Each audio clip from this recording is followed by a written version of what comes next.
Two. Hello, everyone, and welcome to our weekly DVMUG meeting. Today is Tuesday, May 27, 2025. Man, it's just moving. Time is just flying by. This time I have a couple of news items, three news items, followed by some videos, and afterwards we're going to have a question and answer session. As you all know, I'm Bruce. I'm your presenter today. I'll try to do my best with this eye patch and we'll see how this works. As you just heard, the links for the news and videos have been put on the chat. They're also at the BBS. On the BBS that I sent over there myself. For those of you that want a BBS account, your person to get a hold of is John or Ann Griffin. They will provide you with the information needed for you to be able to log in and take advantage of all the stuff that's out there. I have to tell you a little story later on with all the stuff out there. But anyway, John Sobrero and are the people. Get a hold of them, get it done. You'll be able to get and enjoy all the stuff on there. This meeting is also being recorded or will be recorded, is recorded, and it will be posted to YouTube later on. So without any further ado, let's start with the news. You stand by, please. Well, let's go back one. For those of you that have not updated yet, please do your updates. There was a whole bunch of updates a few days ago, and so make sure they're updated. Your devices need to be updated. Anyway, this is from Apple Insider. Apple is working on adding AI-powered search to Siri. This is from Apple Insider. I don't really understand what this is about, but it's basically about if this lawsuit or the government suing Apple is somehow going to prevent Apple from getting $20 billion from Google as its default search engine. So what I think they're doing is trying to do what Google is doing with Apple AI using Siri. It's my opinion. And again, the links are on the web, and you can read related articles. If anybody has any more information or comments on this, please raise your hand. If there is no one out there, what I think is this is what's happening here is everywhere you go now, especially if you go to Microsoft, you use Microsoft Autopilot. I happen to have be running Windows 11, so I do that. You go use Google, and the first thing that comes up is their AI information that pops up, and then the links if you want to follow it. So I think what's happening is Apple's trying to do something like that using Siri. But that's just my opinion. Go ahead, Rick. Apple has been collecting money from Google for many years to make it the default search engine. The loss of money that you talk about would mean that if Apple does no longer use Google as a search engine, they would lose that income from Google. That's it. So it wouldn't mean that you would still be able to use Google as a search engine, Sure. but they wouldn't have any income coming in. Okay. Yeah, you'd have an option, or maybe Apple would choose something else. Maybe they might choose DuckDuckGo or who knows what. Hmm. But you don't have to use the search engine of choice. You never have had to. One thing I noticed from what you read they would use Siri to, and it's really Safari. They were going to do the search through Safari, not Siri. Well, it says in the I'm just reading what I got off the web, and it says it would work with Safari to work with AI-based search engines. Apple is thinking of making changes to Safari to Right. work with AI-based That's correct. engines. Okay.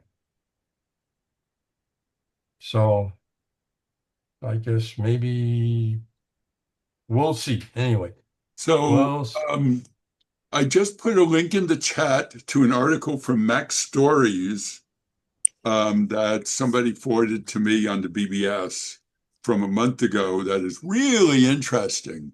It's the title of this story is What Siri Isn't, Perplexities.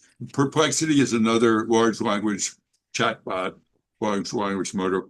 Perplexity's voice assistant, the potential of LLMs integrated with iOS.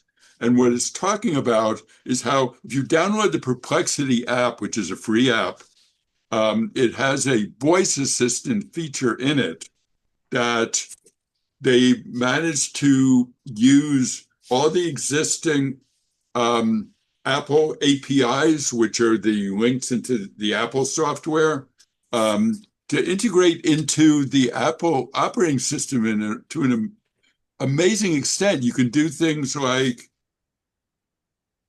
take me to such and such location, and it'll launch maps with the route with your destination already in it. that's sad. Or and also stuff like that. So this article is talking about all the ways that Siri could be vastly more helpful, but isn't at this point. And it's a really interesting article. I really recommend reading it. And I've played with that app, and it's really interesting too. Um, and I see Carol also has her hand up. Thanks, Kenji. Um, Go ahead, Carol. this is a short question. I'm just too lazy to look it up. I went to software update on my computer and it says enter your password to schedule software update for tonight, which is what I wanted to do. Isn't it the password for my computer? Yes. It should be. It's not taking it. It may be asking for your Apple ID password. Did it have your email address above it? Log No, into, it just has my name. well, then it should be your computer password.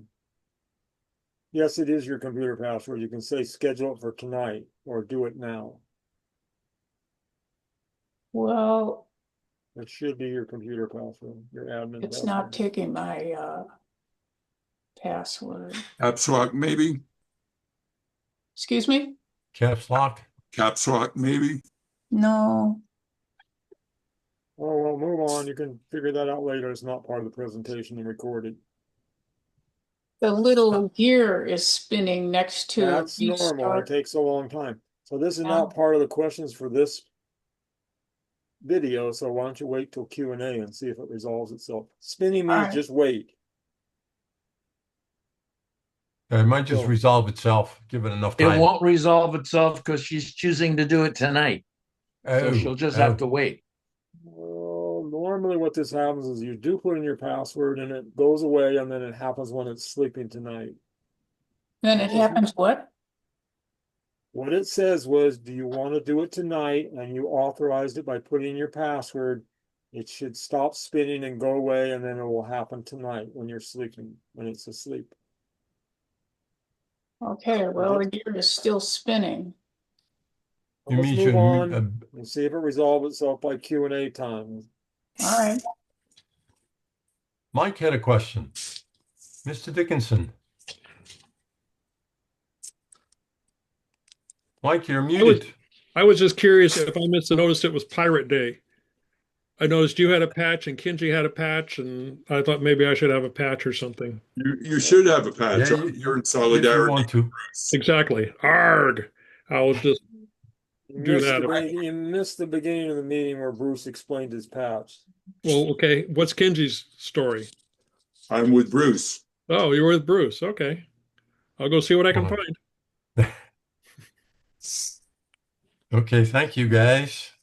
So the next piece of false news is from Macworld. If you ever had used Siri, you can claim a check from Apple right now. What this is about is Apple kept telling us that Siri is not listening. Siri is only listening for a certain cue that will and then activates. Well, it turns out that that wasn't quite true. So there is a link there. You can read, there is a long story. It turns out that it will come out to about $5.95 per person. We covered this last week. That's the Uh, Apple versus Lopez. No, I think that's different. Oh, yeah, this is something regarding, No, this is the link from that article takes you to Apple versus Lopez. oh, does it? Okay, it is the same. Okay. The lawyers get all the money. Yeah, so don't go out buying, townhouses or anything like that. Um, So do you but get $5 for every Apple device you've ever owned? it's that was one of the questions there, and they said, is it devices or is it per user? And you on just the got to read the article. questionnaire, it asks you for the serial number and the date of the occurrence, and if dating from 2011, I believe. And I think it's impossible because I'm sure that many of you have had several Macs, several No, phones, and no. several iMacs, several iPads, and I just don't see how you're going to be able to reconstruct all that unless you're really anal. Anyway, you got some money coming. Maybe. Might buy you a cup of coffee. Let's Uh, go on. Anybody else? Throw your ideas out into I mean, we can rip it apart. Anyway, if nobody has any more questions, this is regarding, this is from Macworld, and I have to thank John for updating me on this. Fortnite, which is one of the humongous gamer things, finally is getting it returns to Apple Store for iPhone and iPad in the US after about I don't know, 5 years or something like that being out of the App Store. They're back in the App Store. For those of you gamers, you can go over there and start downloading stuff. I don't know if anybody here does that kind of stuff, but it's available now. So the next one, and if anybody's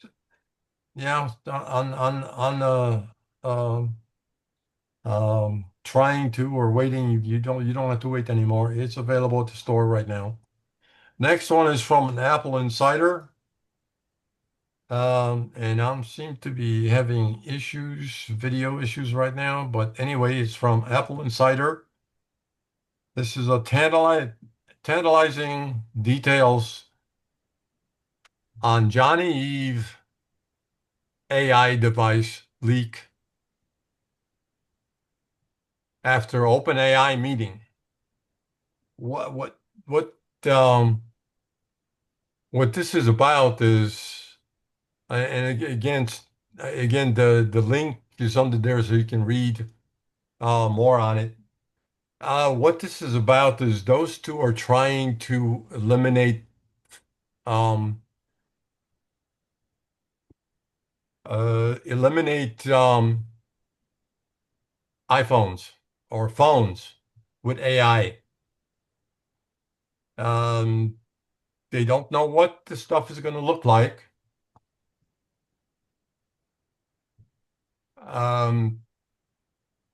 But they're working on it. They're they're saying it's going to take 5 or some years before all of a sudden the phones we own right now will be obsolete, or I mean obsolete. Pardon me.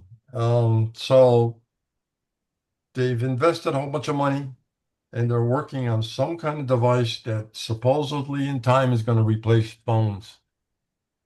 And it's going to involve AI. So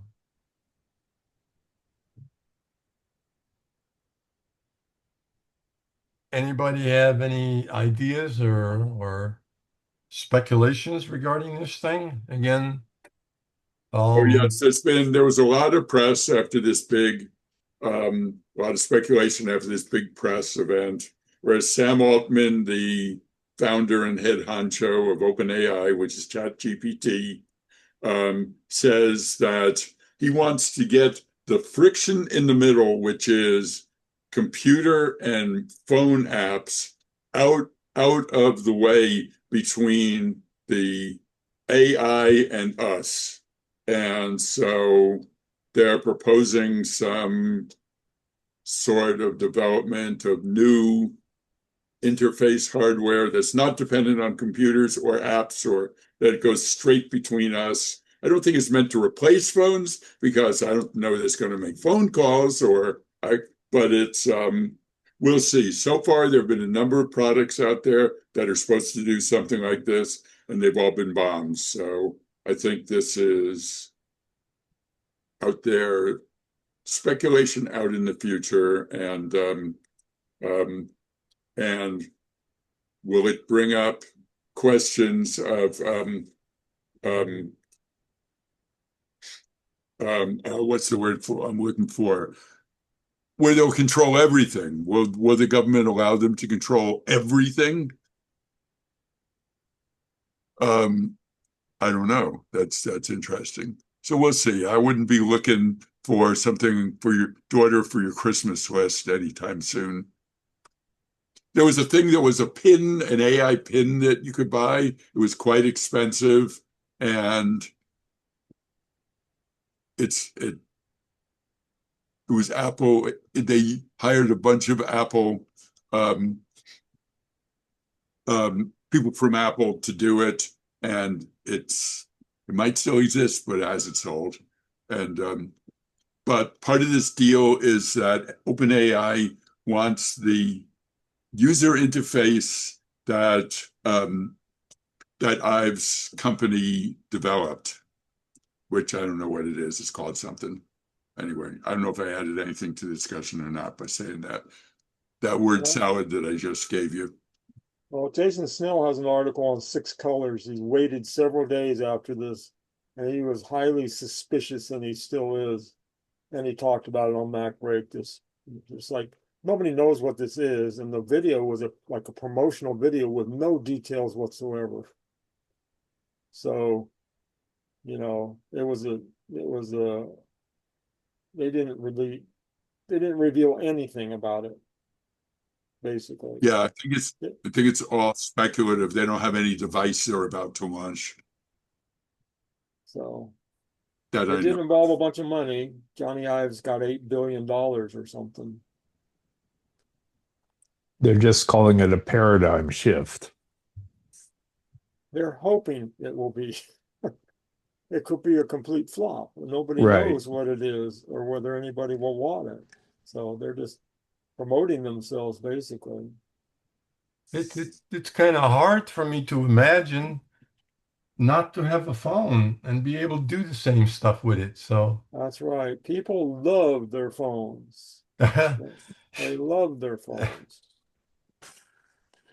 So yeah, like Kenji said, there was something called an AI pin that involved lasers and all kinds of stuff, and that didn't work out. So who knows? But anyway, Yeah, it was called Humane. oh, there you go. Yeah. And that was supposed to like, matter of fact, it was out and it was you clipped it onto your clothes and you did all kinds of stuff, huh? But it's nowhere near. So, and I kind of couldn't figure out that would be something else, but yeah, new things. Who knows? Yeah, a Verge article from 1 year ago says Humane AI pin review, not even close. Hmm. $700 and $24 a month. This wearable computer promises to free you from your smartphone. There's only one problem. It just doesn't work. Hmm. Okay. We'll see. So that's all the news I have. Next we have some videos. Nice, Mike. That's the spirit. And the first one is going to be, and 10 hidden copy and paste functions on a Mac. I thought I knew all of them, but let's see what he's got to say. This is Gary. He's going to tell us some stuff I don't know. So let's go ahead and see what he's got to say. Hi, this is Gary with MacMost.com. Let me show you some features of copy and paste on the Mac that you may not know about. Now, copy and paste is one of the most basic parts of using macOS or any computer operating system. But there are lots of hidden features that you may not know about. For instance, when you copy something, like let me copy this paragraph here in Pages, you can use, of course, Edit Copy or Command-C to copy.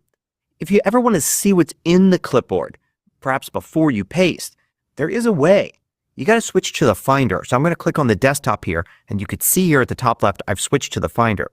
Now go to Edit, and there's an option here for Show Clipboard. This brings up a window that shows you what's in the clipboard. It will stay there, although it's only visible when you are in the Finder. So if I switch back to Pages, then it's not there anymore.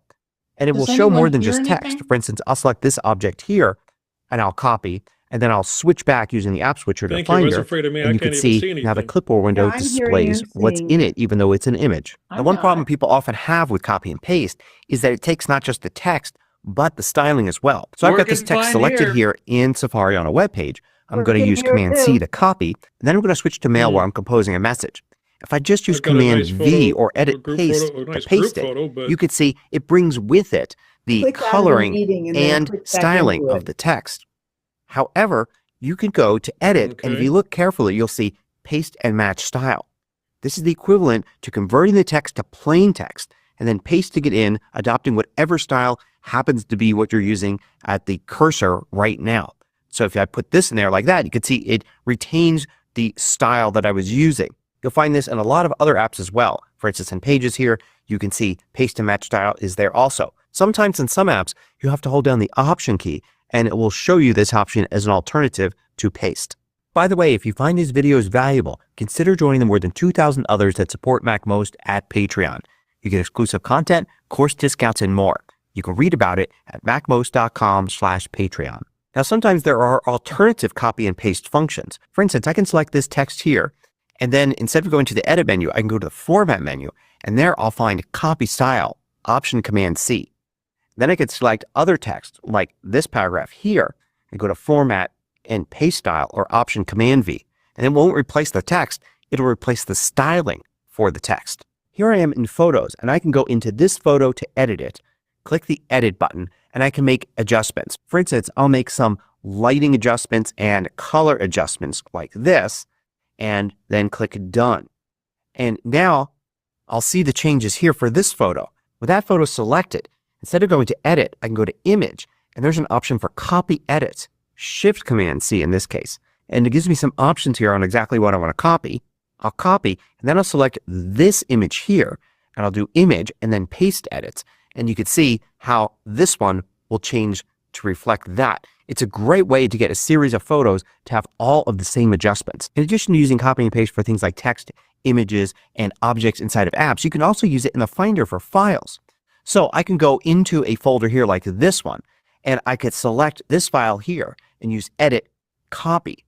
Then I could go to another folder like this one here, and I could Edit, Paste. Now this will make a copy of the item and put it here. So now I'll have 2 copies of the file. But if I hold the Option key down, then this changes to Move Item here. So Command C for copy and then Option Command V to paste will actually take the item out of its original location and place it in the new location. And it works for multiple files too. A great alternative to drag and drop when you can't easily see both locations at the same time. You can also use the clipboard with the terminal. So I'm going to copy this text here in Pages, and then I'm going to switch to terminal. If I want to see what's in the clipboard, I can use PB Paste, and that shows me the contents of the clipboard. You can also send results from a shell script or command line into the clipboard. So for instance, if I do ls, I get a listing of the files in the current directory. If I do ls and then use the pipe symbol, I can send into the clipboard using PB Copy. So this command lists the files but puts it into the clipboard instead. So now when I do Command V to paste, that's what I get. When you do screenshots, you can choose the clipboard as a destination for the screenshot. So you can do this using Shift Command 5, and then you pick Capture Entire Screen, Selected Window, or Selected Portion. And under Options, I'm going to choose Clipboard as the destination. So now instead of it appearing as a floating thumbnail and then going to a file location, when I capture, it just goes straight into the clipboard. And now I can paste it wherever I want, like in this mail composition window, like that. In System Settings, if you go to Keyboard and then Keyboard Shortcuts and then to Screenshots, you'll see that there are 2 keyboard shortcuts that pertain to going directly to the clipboard as well. Now sometimes you'll find you can't copy text. Like for instance, here in this System Settings window, there's no way to copy this text here if I wanted to paste it somewhere. But you can use screenshots to take care of this. So I'm going to use Shift Command 5. And then I'm going to switch to any one of these. I'm going to use entire screen here. Set the option to desktop or any file location. It doesn't matter because I'm not going to save it. Then I'm going to make sure Show Floating Thumbnail is turned on. I'm going to click Capture and then click the floating thumbnail. Now it's an image that I'm previewing. I haven't saved it yet. But notice in this mode, you can actually select text and then use Command C to copy. You don't have to save the screenshot. I can just click the trash can icon there at the top. It's not saved anywhere. But now when I go to paste, you can see it pastes in that text. It's actually interpreted the pixels in the screenshot as text. So you may want to check to make sure it's accurate. But it's a great way to deal with text that you could not normally select. Now let's say there's some text in a document and you want to copy that text. Normally you would open it up in whatever app you use to work with it. But you don't have to do that as long as you can view the document with Quick Look. So I've selected this in the Finder. I'm going to press spacebar here, and now I'm using Quick Look. If I were to scroll to the text that I want and then use the text cursor in here, I can select text and use Command C to copy from Quick Look without ever opening the document up, and then I can paste it where I need. Now you don't always need to copy and paste if you want to duplicate something. You can select something like text here and then start dragging it. Hold the Option key down while dragging, and wherever you place it, instead of moving it, you can see it makes a copy and puts it there. This works in a variety of different situations in different apps. So for instance, dragging an object around just moves it, but option dragging will create a copy and then you can drop it where you need. Now probably the best feature of copy and paste in the Apple ecosystem is the ability to copy and paste between devices. A lot of people still don't know this is possible. There's really nothing you even need to do to enable it. As long as you're using the same Apple ID across the devices, if you've got Wi-Fi and Bluetooth turned on, then it should just work. So for instance, on my iPhone here, I'm going to select and then copy some text. And then here on my Mac, in a completely different app, I'm going to use Command V to paste.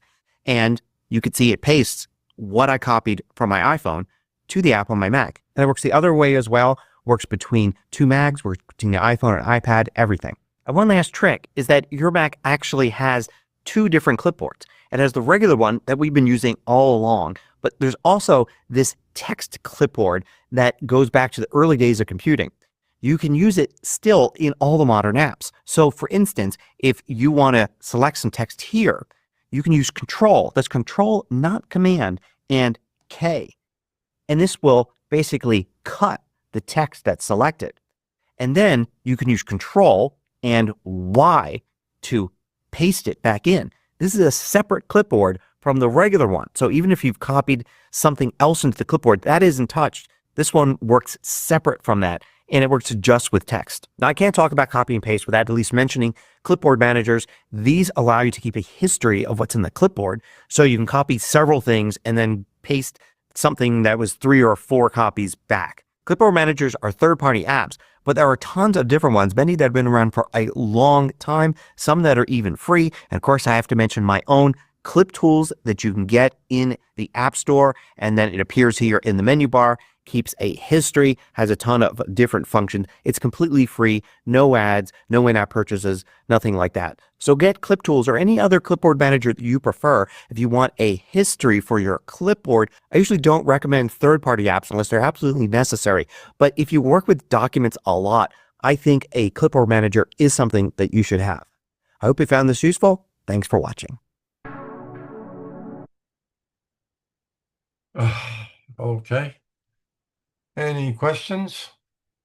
I didn't realize, and I didn't speed it up or anything, but it seemed awfully fast. So That's yeah, just I didn't.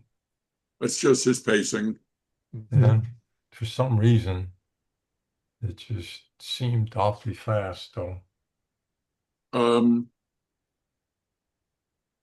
He ain't Ellen. Right, right. What was that? What was that, Rick? He's not Ellen. He's not Ellen. No, He's not Ellen. No. and that's a good thing. Right. Maybe. Anyway, those are a whole bunch of ways that we can use copy and paste, including in Terminal. I So, kind of got distracted by all the chit chat that was going on during the video, and yeah. then I kind of was, you got to really stay focused on Gary, and I kind of got lost, so I have to watch the video later. Is everybody able to see and hear it correctly? Just fine. Yeah, it was perfect for me. Yes. It worked Okay, fine for well- me, and everybody started talking, and that's when it started getting mucked. Maybe that's one person had a problem, and the other started talking. I don't know. Sound fine for me, except for the talking over the top of it. I couldn't see the video or hear anything when you guys were just riveted to your monitors, so I had to find out if you were actually listening to something. Well, Yeah, I lost the audio and visual. I just exited the meeting and came back in, and it seems to do fine. Right. Can you Yeah, exit me too. and come back in? Well, I just went leave meeting, and I went back to the email, Okay. and I'll be somebody back. was nice enough to let me back in. I often find I have to do that. There was a disturbance in the force. Oh no! That's it. Well, okay. If nothing else, we've heard about a whole bunch of different ways of copy and paste here. So Sure was. basically, tell you the truth, that's how I learned when I first started with Macs. Is copy and paste was my favorite thing to do. Anyway, so the next one is still by Gary, and I hope he slows down a little bit. 12 tips for controlling app tabs on your Mac. Hi, this is Gary with MacMost.com. Let me show you some tips for using tabs in apps where you work with documents. So when you want to work with multiple documents in an app, you have 2 choices. One is to open up each document in its own window, but you can also choose to work with tabs instead, having multiple documents open in one window, each in its own tab. So for instance, here I am in Pages. And I actually have two documents open, but only one window. I've got one tab here with this document and another tab with this document. It looks similar to how tabs work in browsers. So here in Safari, I also have two tabs open in this one window, this one and this one. There is a fundamental difference though between apps where you're viewing content and apps where you have a document you're working on. In a browser where you're viewing content, you can go to File and choose New Window or New Tab. You can do this because it's okay to start a new tab or window blank. In this case, it's showing you the start page. The same even works in Mail. You're viewing content here in Mail. So you can go to File and open up a new viewer window, but hold down the Shift key and you can see that changes to a new viewer tab. You can have a second tab open in Mail here and be viewing different content in each one. So in a browser, it's easy to open a new tab, but it's not so easy to open it in a document window like this, because if you go to File, New, it'll allow you to create a new document, but it's going to put it in a new window. If you want it to be in a new tab, you have a few options. The first is to go into System Settings and then go to Desktop and Dock. Scroll down until you get to Windows and look for Prefer Tabs when opening documents. By default, it's set to full screen. So when you're using the window full screen, creating a new document will create a new tab. But you can also set it to always. If you do that and then go back to Pages and do exactly what I did before, creating a new document, you can see it creates it in a new tab in the current window. But there's also another way you can do it that works even if you have the system setting the other way. And that's to use the plus button here to the right of your current tabs. If you use that, it will create a new document in a tab in this window. By the way, if you find these videos valuable, consider joining the more than 2,000 others that support MacMost at Patreon. You get exclusive content, course discounts, and more. You can read about it at macmost.com/Patreon. Let's say you have this switched off or just in full screen. Now, if you just have one single document open in this window in Pages, there's no plus button here, and creating a new document like this will create it in a new window. How can you combine these into one window in two tabs? Well, the quickest way is to go to Window and choose Merge All Windows right here. If you do that, it merges all of the currently open windows and all the tabs in them into one single window. So now I've got these both here. And now I've got this plus button here for the next time I create a new document. But there's another way to do it. You can go to View and then select Show Tab Bar. This will force the tab bar on even though there's only one tab. And here you've got the plus button to create your next document. Now, whether you use Show Tab Bar or you just simply have more than one tab open, you've got these tabs here and you can drag them around to reorder them like this. You can also use them to move tabs between windows. So I'll create a new Pages document here and you can see I've got a second Pages window here. I can drag this tab to this window by clicking and dragging here. It's a little tricky. It's not as easy of a drag as a lot of other things. You have to click and kind of hold and then drag away. And now you've got this window here. I want to move to this window and let it come to the front first so it's selected. And then drop it in here into where the tab bar would be or the tab bar if it's there.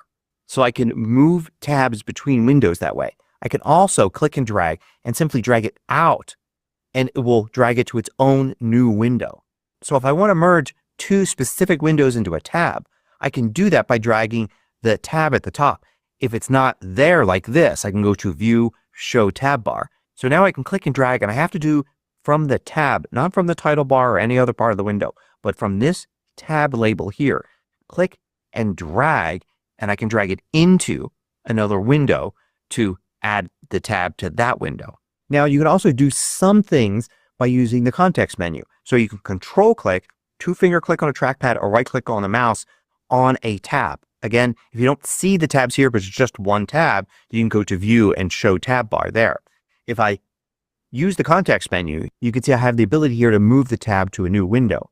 Also notice you can close tab, which is the same thing as clicking this little X here.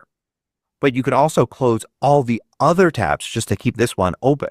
So At this point, we should talk about the difference between closing a tab and closing a window. I have two tabs open here. If I go to File and then Close Window, it will close that window with both those tabs. But I could also choose Close Tab. Notice Command W will shift between these two. If you have a window that just has one tab, you'll only see Close Window and Command W for that. If you have multiple tabs, then the Command W drops down to Close Tab here. So in other words, it's only closing the current document no matter how many tabs you have open. You can hold the Option key down and this will change to Close Other Tabs. And note that the X button here at the top left corner, that closes the window. So it would close all of these tabs. But each tab has its own little X button to just close that tab. You also have the ability under Window here to move tab to a new window. So the current tab will go to a new window. And then notice here you've got keyboard shortcuts for Show Previous Tab, Show Next Tab. So basically Control and Tab instead of Command and Tab for the app switcher. And then Shift added to that goes in the opposite direction. So I can switch between these two tabs with Control and Tab like that. But there's also another command you should know about called Show All Tabs. If you go to View, you'll see Show All Tabs there. You can also get to it by control clicking on any tab and it will appear here.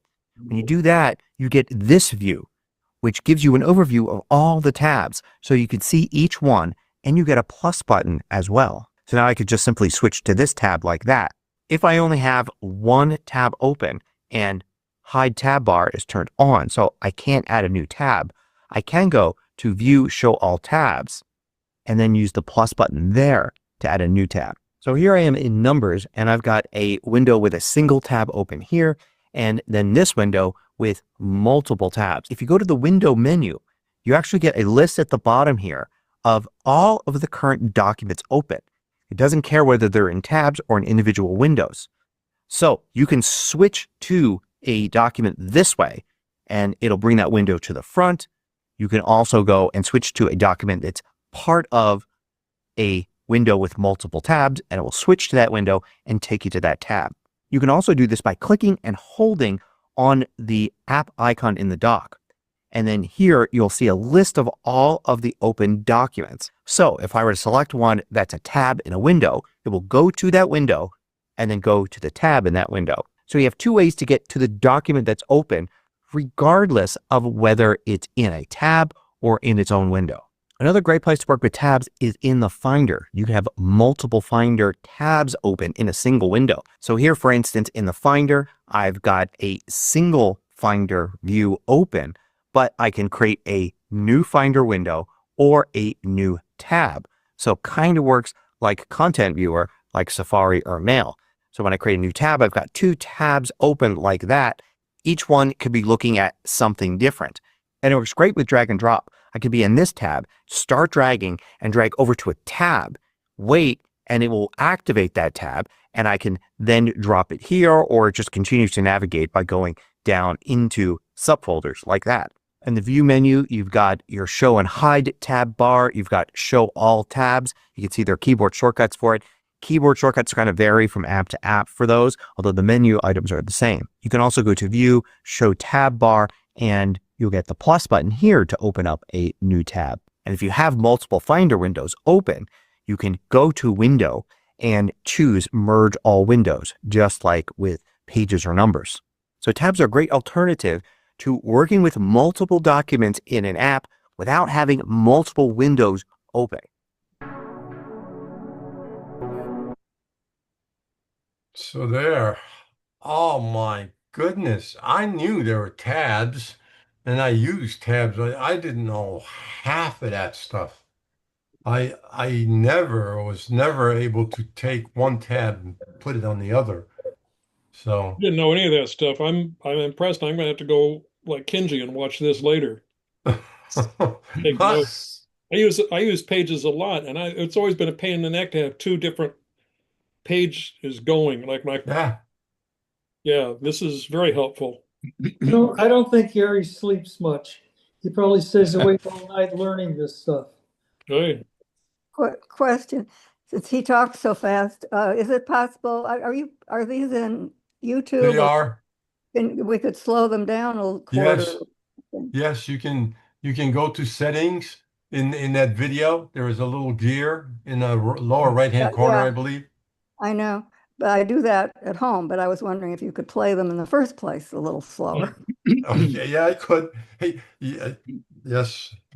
But Okay. anyway, I just stop and start when I watch them. When I watch them on my own, I just stop and start, start and stop, start and stop. Take notes, you know. Right. Yeah, the Thing is, older I get, the faster these young people talk. oh, another pirate. Hey, Carol, welcome to the crew. the thing So, is, though, that they're already 10 minutes long if we slowed them down. Yeah. Yeah, I tried to do that on the first one, and believe it or not, I did. I did that, and it came out to 13.99 minutes. Yeah, that's So I yeah. figured, no, sorry.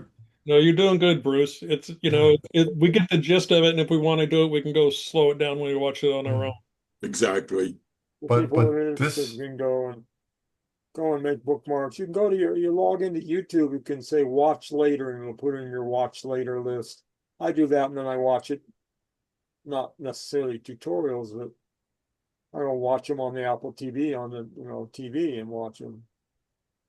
Well, I have a reprieve for you at the end. I have one more, Gary, and the last one is Ellen. Andrea, did you have a question? Yeah, I can you put in the chat again the links to the different. They are. I They just should be. if you come in later, they're gone. They're gone. But So, Andrea was here. If you can put them in again. You were Really? here early. Did you leave and come back? I did trying to Okay. Oh, correct my the sound. oh, okay. Thank you, John.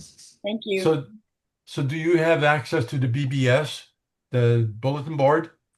Last They're on there too. night I had some problems, but I think I am. It's just that this is easier for me today. Easier. I know. That's okay. Yeah. John will if we ask John real nice, he'll put them right back in there. You already Thank have. you. I bet. Done John deal. did He's Yeah. way ahead of you. It's to serve. a very nice job. Thank you. John's he's way ahead of everybody. Okay, the next one we have is Gary again.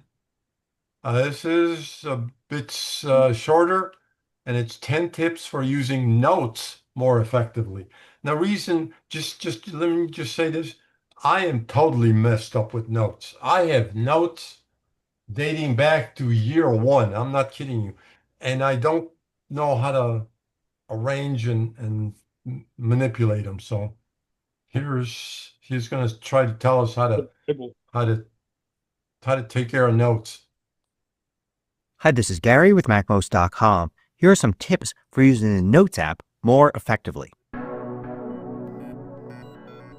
So I often hear from people having trouble organizing the Notes app, dealing with having lots of different notes, trying to figure out how to more efficiently use notes to get things done. So here are some tips for doing just that. Some of these tips you may like and be able to incorporate into how you work with notes where others may not fit as well. Notes is a very open app, so how each person uses Notes will vary greatly.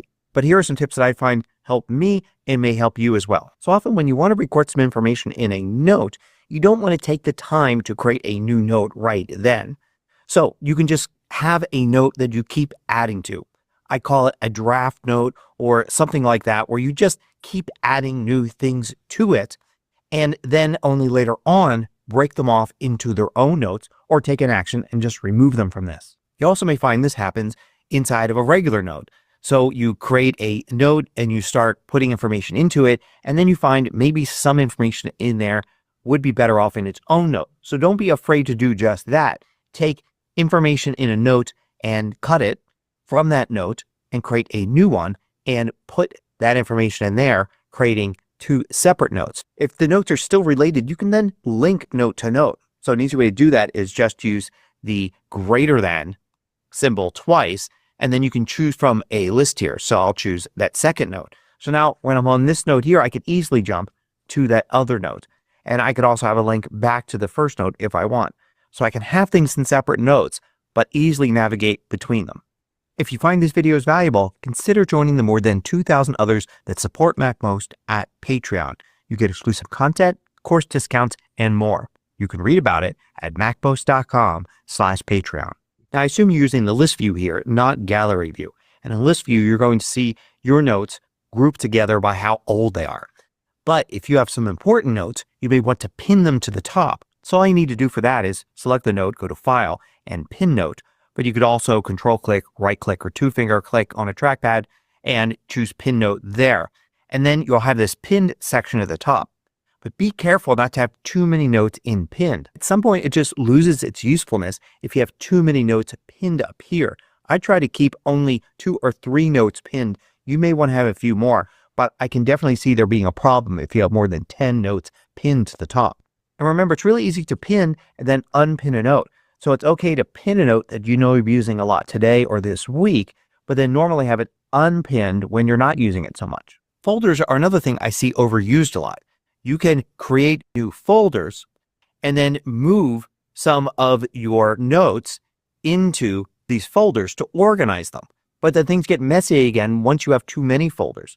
And I've talked to people that have hundreds of folders, and at that point they kind of start to lose their value. So I also try to keep the number of folders to 10 or less. If you find you have tons of folders, you may want to switch to using tags.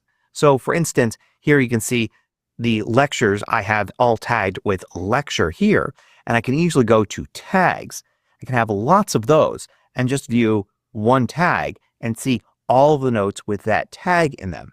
So I can have my most important categories as folders, but then beyond that have lots of different tags that I use and just put all of these notes into some general folder or archive folder.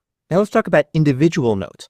When putting information into a note, it's usually important to come up with your own kind of shorthand. You don't need to write full, complete sentences and paragraphs and fill the note up.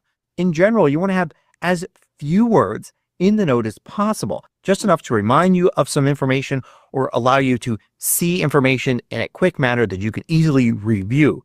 Remember, you can use things like bolding words or italics or highlighting, all sorts of different formatting here for making the note easier for you to see. Think of a note like this. A note is just for you. Optimize it for just you. Make it easy to add information to it and review the information in it. But if a note is meant to be viewed by somebody else, then consider that it shouldn't be a note at all, but a document created in Pages or Word or whatever. Notes are just for you. Documents are meant to be seen by other people. Now, the main reason that the Notes app gets crowded and messy is because you've got too many notes in it. You want to archive notes. If you don't need a note anymore, you can select it and you can archive it in many different ways. You can simply go to File and then Export as PDF. And this will create a PDF version of the note. And this is ideal for when you don't ever want to change the note again. So for instance, this is a college lecture here. If I'm done with the course, I certainly don't want to even accidentally go back in and change my class notes. I just want to archive it and have it permanently stored somewhere. But if you think you may still want to work with it in the future, then another option is to go to File and then Open in Pages. And this will take the note, open it as a Pages document. And then you could save it and put it somewhere. It's already got the name of the note there, but you can give it a different one. You can organize as you like. But you can always go back in and open it up again as a Pages document where it's fully editable. But of course, you could also just select all, Command A, and copy, and then paste this into, say, a text edit, either plain text or rich text document, and save it that way to have an editable document that is smaller than a Pages document. But the important thing, of course, is once you archive something, to delete it from your notes to make your notes library here easier to handle. Another thing you may want to do is look at notes that are basically just scans or photos. A lot of times we scan something into the Notes app, say on our iPhone, and we end up with a note like this. It's just one PDF document. You can save this out of Notes pretty easily. In fact, if you just click up here at the top and drag, it can export as a PDF. You can also click here and then choose Open Attachment, and then it opens up in Preview and you can save it to wherever you want. And then once you've got this out and stored somewhere proper, maybe in your Documents folder, you can then get rid of this note. So what you may want to do is set aside a time every week to go through your notes. This is when you would archive notes you no longer need, maybe export some PDFs from different notes and then maybe get rid of the note if you don't need it. But also in that draft note, go through it and see if there's something you just don't need anymore. Maybe something else needs to be copied and pasted into its own note and expanded on. And maybe set yourself the goal during that weekly notes review to actually have an empty draft note ready for new information. Also during that time, don't forget to look at the titles of notes. Sometimes they're not exactly what you want for the long run. You just gave it a quick title to get going, and make your weekly review a chance to rename the notes properly. You can also use tags for more than just categorizing notes. You can have special tags for things like, say, review, to indicate that for this note, you want to review it at the end of the week, or maybe mark something to delete, showing that at the end of the week, you probably want to delete this note. And it's easy to actually go through here then and see all of your notes that are tagged with delete or review or archive, or even just rename, indicating that you want to come up with a better name for the note. You can use a tag like this, or possibly create a folder if you don't already have too many, to hold notes that you want to archive or delete in the future, but you just don't have time to do it right now. And then when you do have time, you can go into that folder or look at that tag and take care of those notes. Having a delete tag or to be deleted folder can be this extra step where you can indicate that you do want to delete this note, but you just want to check it one more time later on to make sure there's nothing in it you need before you actually delete it. And here's one last tip. This one doesn't actually have to do with organizing or anything, but it's just a useful technique when you want to use notes, but you don't have enough room on the screen for your Notes app and for what it is you're reading or writing. So how do you keep both kind of on the screen at the same time? Well, you can pop out an individual note. Just double click it here. Then under Window, select Keep on Top. Now, if I go to the Safari window back here, no matter what I do here, the Notes window stays on top. I can move it around and resize it as I like and put it somewhere else, but it'll always stay on top of other windows, allowing me to easily take notes, and then I could just close it and it goes back to the regular Notes window, which doesn't stay on top. So I hope you found some of these suggestions useful. If you've got a tip for others to help them use notes more effectively, leave it in the comments below.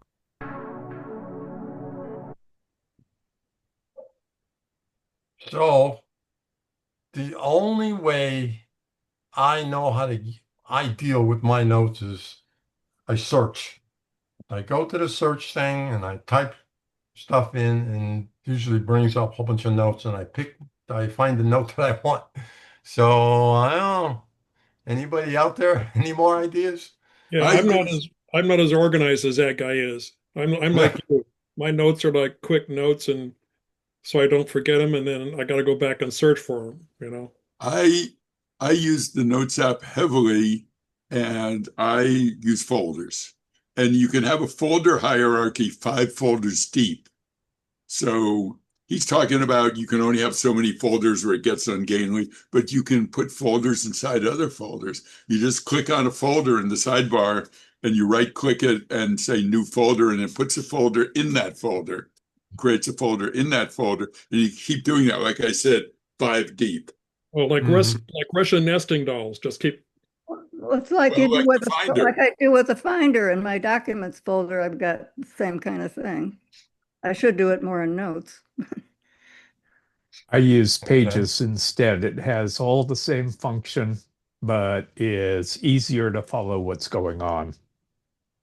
I am in my second week as an undergraduate student at Arizona State University, and I started taking notes. And at first, I tried using this free app called Notion, which has a lot of variations. But after a few days, I started, and I was just using it in the simplest form, just typing in text or pasting in text and graphics.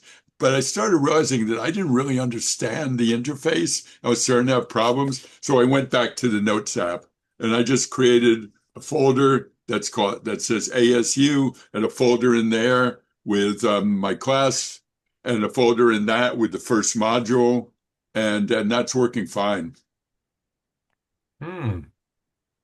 Okay, so organizing folders. Yeah. Because yeah, I have everything just one big bucket, and and I like to get to it when I'm over at Home Depot and I'm looking for something in a certain size, and I need to make sure it's certain size. For example, air filters for my AC. Well, it's got to be a certain size, or else it doesn't fit in there. No, so but it's handy, but I guess I have to sit down and start creating folders like for home and et cetera, et cetera, et cetera. And like he said, you could also use tags. Although I've never really gotten the hang of using tags much for anything in any app, but they are there. Useful in doing searches. How's Yeah, that different from a keyword then? Well, tags essentially are keywords, aren't they? They're just not part of the body of text. They're a marker inside it. Huh. And at the bottom of your list of folders in the sidebar, you see the tags you've created. And you can search for tags, search by tags. Well, tags, if they're descriptive or your own, else colors like to me mean nothing. Basically I'm colorblind as far as I'm concerned. But I guess if you create your own, then Well, you can search for that. tags are hash marks, or hash in a word. Right. Like I'm looking at my tag list, and I don't really use them much, but I'm surprised to see I have some.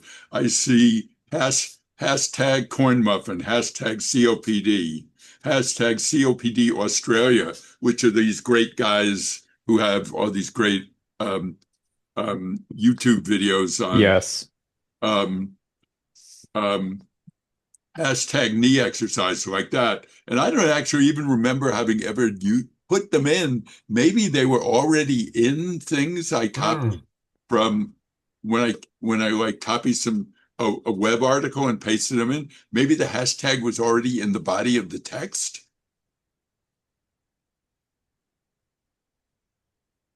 And Bill, you're shaking your head. Yeah, you're nodding. Yeah, often when I copy stuff, there's things that people have already decided to put in the body of the text with, the Shift3 hashtag and their own field, and it stays in what you've copied.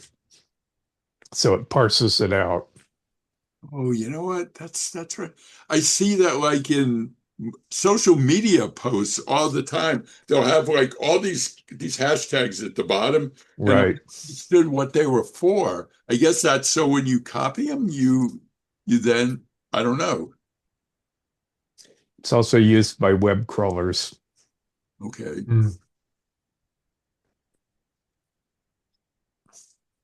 Hashtags are used in social media, like Twitter invented hashtags. Twitter didn't invent them, the users invented them. So you can find all the tweets with a certain hashtag, even by different people. It's a built-in like keyword generator thing, but it was invented by the users. Twitter didn't come up with it, and now it's everywhere you see. I think it goes back to Usenet. So it's kind of become universal in social media to put hashtags. So going back to the last video, if I can, does anybody use Gary's free utility clip tools? I have a different one called Copy Clip that I think I paid several dollars for a long time ago. That basically works. It's basically I have a menu bar icon and I see a list of every text. This particular app only does text clips, things I put in the clipboard, So I can, if I don't want the most recent thing I've copied, I can go down the list and click another one and then do Command V, and that's the one that'll paste in. It's really great. I imagine Gary's thing does that and probably and more, he said. Really useful. I'll have to look that up. Yeah, because in other words, you can clip more than one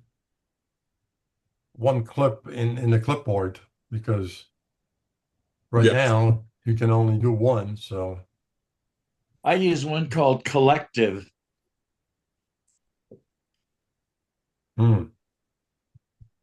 Does that one remember graphics that you clip? Does it remember what? Like if you clip a picture? Yes. Okay, because the one I've got doesn't. It's just text.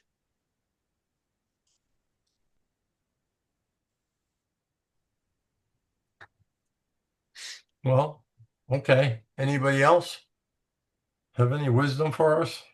The next one we have, and the last one, we have the iPhone side button secrets. This is by Alan's Tips for iOS. I wonder what this is all about, so let's just see. In this video, you'll learn all about the iPhone's power button and how to make it work better for you. The power button, also known as the side button, is located on the right side of your iPhone, does more than just turn your phone on or off. You can use it to quickly lock your phone, activate Siri, and even customize how it responds when you press it. I'll show you how to adjust the button's press speed and how to turn off certain features you may not need. Follow along and see just how handy this little button can be. If we haven't met, I'm Ellen from Ellen's Tips for iOS, where I help seniors master their iPhones and iPads. If you find the video helpful, give it a thumbs up and subscribe to the channel. Let's get started. Apple in iOS allows you to use the side button or power button to call for the Apple lady. If you rarely use the Apple lady in this manner or find yourself accidentally triggering her, you can remove this action from the side button. We'll go ahead and we'll open the Settings app. We'll select Apple Intelligence and Siri, or maybe your iPhone just says Siri if you're not updated to iOS 18 or your iPhone can't be updated. Tap on that. And now we're going to select Talk and Type to Siri. Once that's selected, you want to make sure that you have the toggle switch turned off next to where it says Press Side Button for Siri. Going forward, you'll be unable to use the side button to activate the Apple lady, but you can call for her by saying, "Hey Apple lady," or just "Apple lady," provided you have checked these settings on the Talk and Type to Siri. So as you can see above, I have those settings checked, and that's how I will access the Apple lady. Emergency services can be called by pressing the side button 5 times, or holding the side button with one of the volume buttons. If you're on an older iPhone, yours may say 3 times. This can be disabled though, so if we open Settings and we tap on Emergency SOS, we can toggle off the switch that says Call with 5 button presses. You'll still have access to emergency services by pressing the side button and one of your volume buttons. Let's take a look at some of the other options you have in this.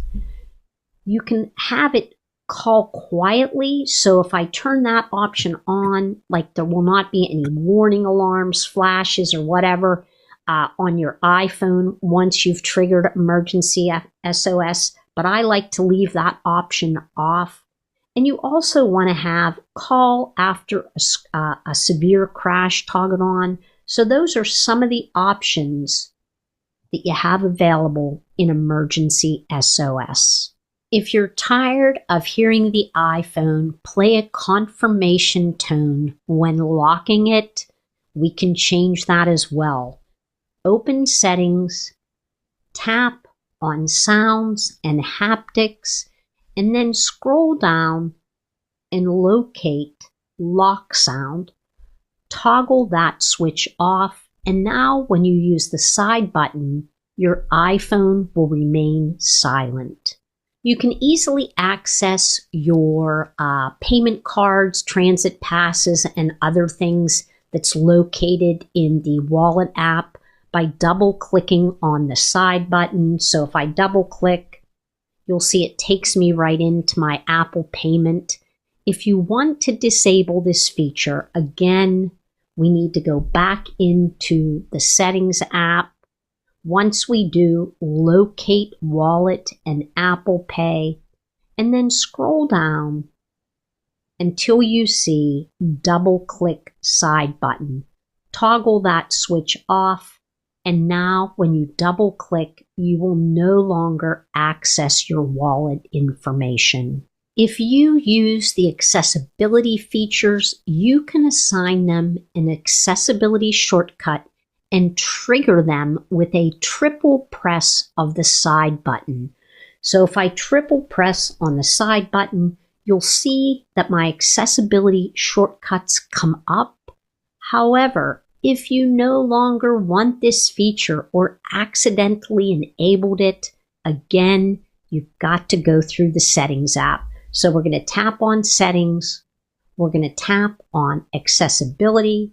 We're going to scroll to the very bottom until we locate Accessibility Shortcuts. And then you need to uncheck all of the accessibility shortcuts that you have enabled. And then from now on, triple pressing on the side button will no longer trigger an action. If you've ever accidentally ended a call by pressing on the side button and you weren't even aware of what you were doing because you really only wanted to wake up the screen, you can make sure that this feature is disabled because its default setting is when you hit the power button or side button, it ends the call if you're on one. So to fix that, come into Settings, tap on Accessibility, scroll down, tap on Touch, and then make sure to toggle on the switch that says Prevent Lock to End Call. And now if you're on a call and you accidentally hit the side button, the call will not be disconnected. If you have difficulty quickly double pressing or triple pressing the side button for Apple Pay or accessibility shortcut, or even to download an app, you can adjust your iPhone to register these clicks at a slower speed. This can be helpful for seniors or those with health issues who may struggle with rapid presses. So again, back into the Settings app, select Accessibility, scroll down, and you're going to tap on Side button. And then you can check off Slow or Slowest and give each one of them a try and see what works best for you. As you can see, the power button on your iPhone does a whole lot more than just turn your phone on and off. With a few quick adjustments in Settings, you can make it work in a way that's more comfortable and less frustrating, whether that means avoiding accidental calls to Siri, stopping emergency alerts you didn't mean to send, or simply slowing down the click speed. If any of these features were confusing before, I hope this video gave you the confidence to take control of your power button. Just remember, your iPhone should work for you, not the other way around. Thanks so much for watching. I'll see you next time. Wow, I know. I'm gonna have to find out some of these things and turn them on. I can't believe that I never thought that accessibility applied to me, but now that I see all these options there's a whole bunch of stuff that applies to me now. So Now I understand why I keep killing the call. yes, that's one thing. I need to figure that one out. That's it. That's exactly what I need to do. Oh, I'm guilty of that.